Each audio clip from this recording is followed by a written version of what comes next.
Today we build a dynamic array. One slider sets how many body links sit in the chain. Another sets the spacing between them.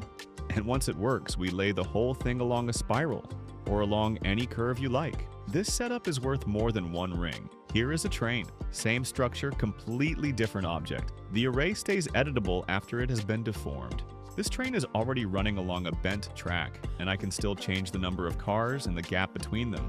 Before we build anything, the scene needs structure. And this is not only about being tidy. The generator reads these collections directly. It pulls geometry out of them by name. So the hierarchy we set up now, it is the input to the whole system.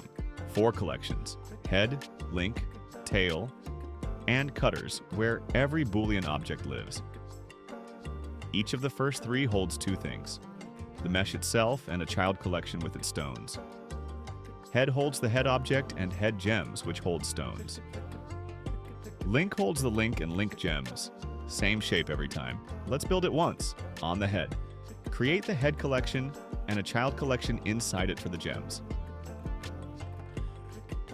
The mesh goes in the parent. The 4 stones go in the child. The 2 Boolean cutters go into cutters. I color that collection red. Repeat similarly with other elements. Later, we'll access these objects through geometry nodes, so it's important that each one has a sensible reference point instead of just floating somewhere in space. That reference point will be x equals 0, so I'll move every element right up against the y-axis. This is exactly what I did in part 1 when I aligned the head to the y-axis.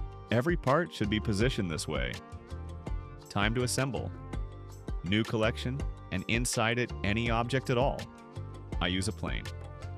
It does not matter what it is because geometry nodes will replace its contents entirely. Add a geometry nodes modifier, hit new, and call it assembly. Now switch off every collection we prepared earlier. From here on, we only look at the assembly. Start with the links. Drag the link collection straight into the node editor.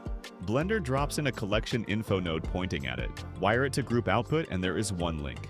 Referenced out of the collection, not copied into the tree. Edit that mesh later, and this updates with it. 1 body link becomes many with an array node. Count defaults to 3, and there they are.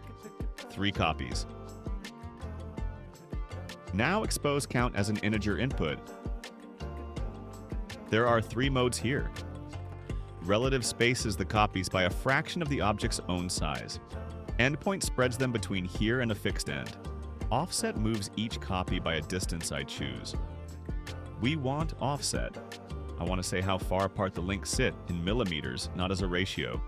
Offset is driven by 3 vectors: translation, rotation, scale, and each of those has 3 numbers. 9 values, and we need exactly one of them, x on translation. So instead of typing into that vector directly, feed it from a combine x, y, z node. Y and z stay at 0, and x gets its own input. Pull that x out as a separate value, and now 1 number sets the spacing between links. Remember this number. It is the length of 1 link, and it is about to do a second job. Now, the tail.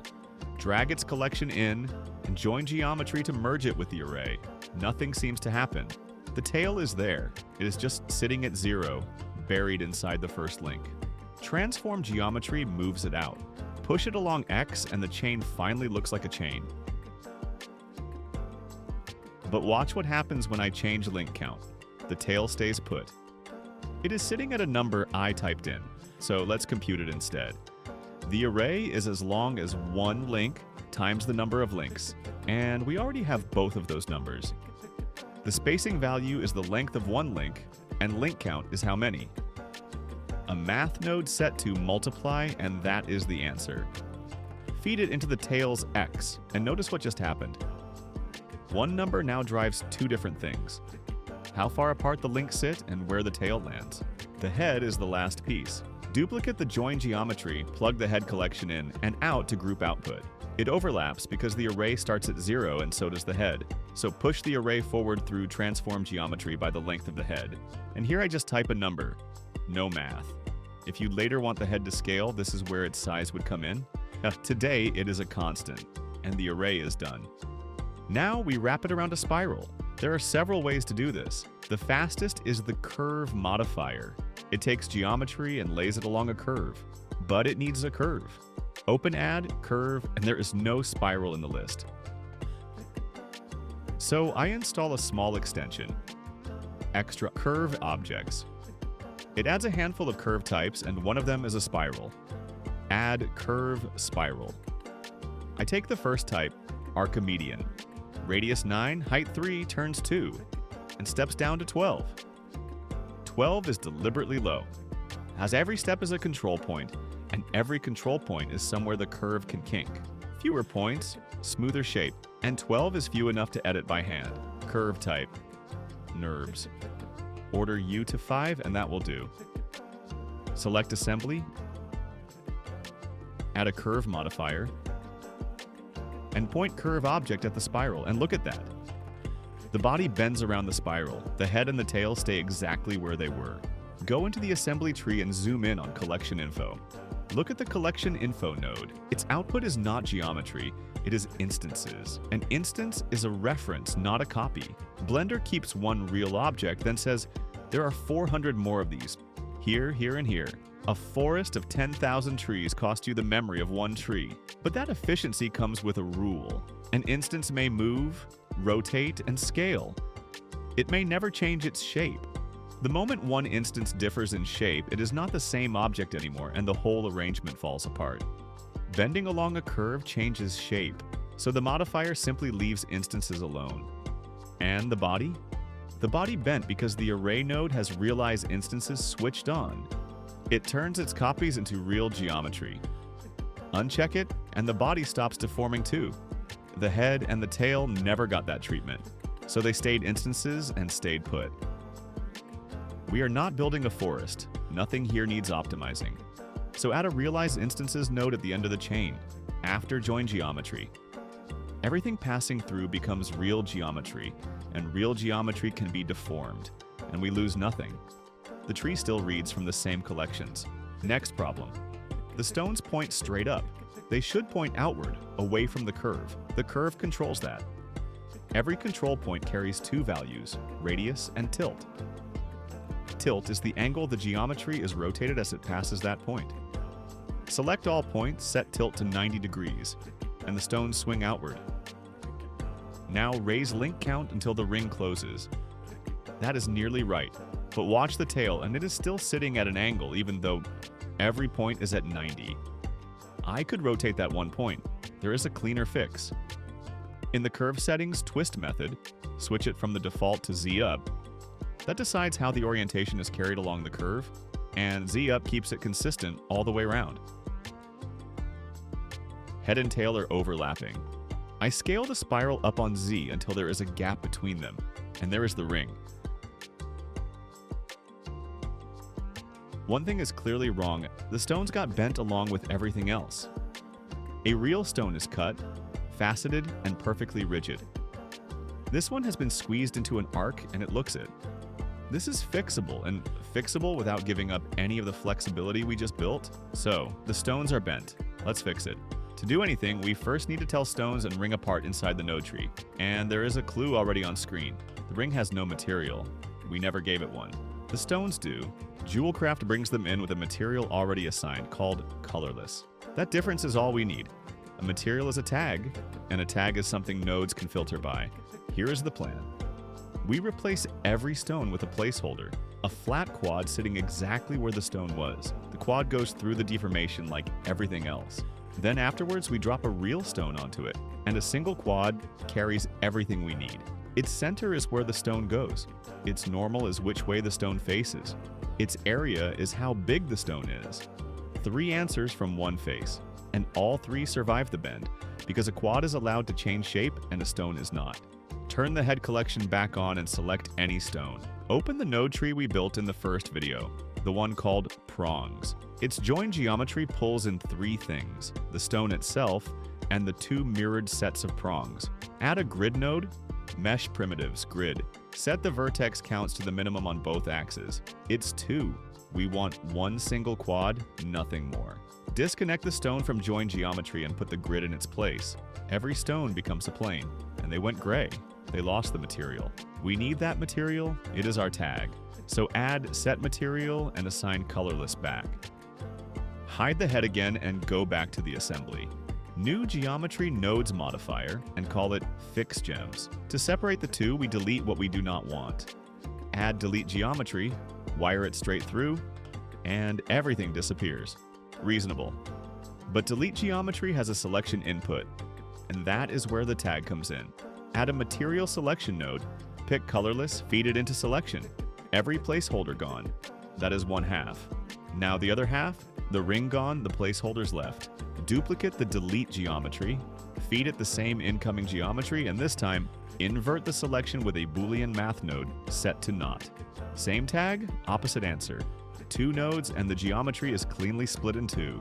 Rename them so we do not get lost. This one is ring, this one is gem placeholder. Now, put stones on the placeholders. Add node instance on elements. Feed the placeholders into it. It needs an object to place. I make a fresh one, a new collection, and a new gem straight from Jewelcraft. A fresh one deliberately.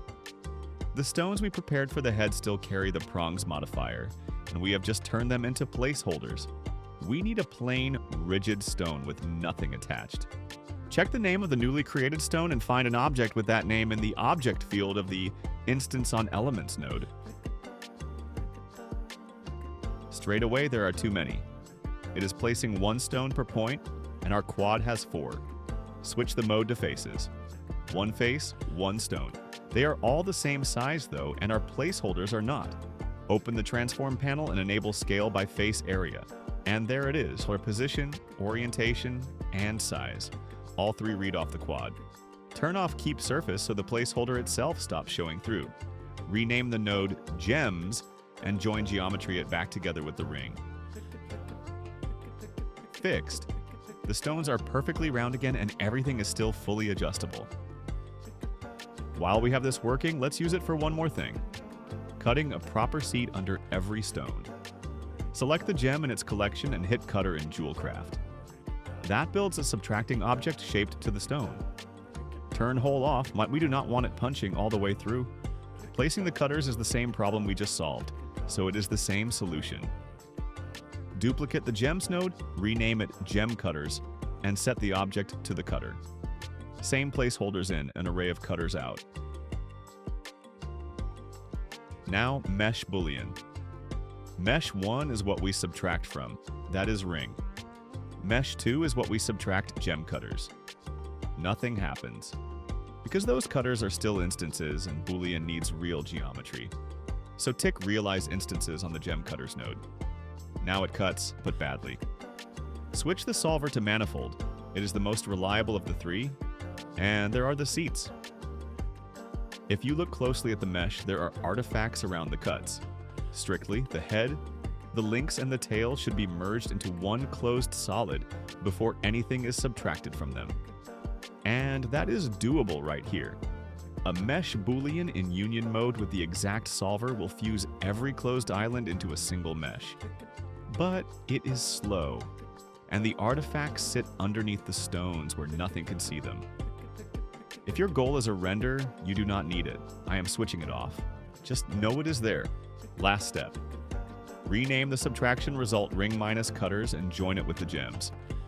And that is the finished geometry. Stones set into their seats. Nothing deformed that should not be, and every parameter still live. Change the number of links and the tail works out where it belongs. Change the spacing and everything follows. Swap the stone, reshape the head, redraw the spirals like none of it breaks because nothing was ever committed to. That is the whole point. Modeling gives you one object. This gives you every version of it. There is more that could be done with this. The spiral, for one. Right now it is a curve primitive, but it can be built in nodes too, and this will add even more flexibility and parametricity. And there is a genuinely nice trick where you flatten a spiral into a straight strip, work on it flat, and roll it back up with everything still attached. If that is something you would want to see, say so in the comments.